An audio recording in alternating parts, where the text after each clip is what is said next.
أعوذ بالله من الشيطان الرجيم.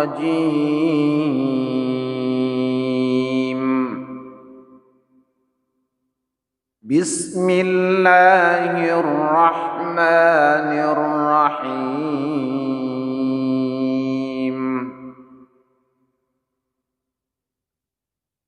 لم يكن الذين كفروا من أهل الكتاب والمشركين منفكين حتى تأتيهم البينة.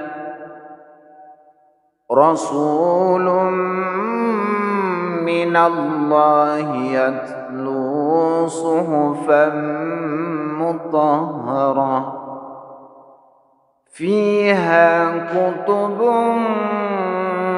قيمة.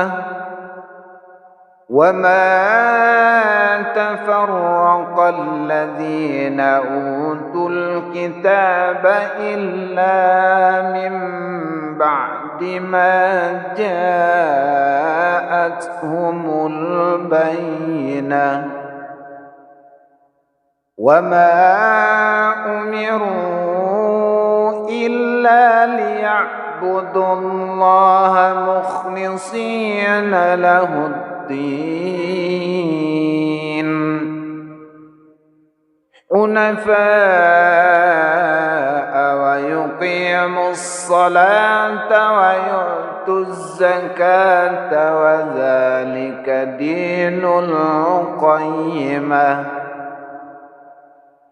إن الذين كفروا من أهل الكتاب والمشركين في نار جهنم خالدين فيها أولئك هم شر البرية. إن الذين آمنوا وعملوا الصالحات أولئك هم خير البرية. جزاؤهم عند ربهم جنات تجري من تحتها الأنهار خالدين فيها أبدا. رضي الله عنهم ورضوا عنه ذلك لمن خشي ربه. صدق الله العظيم.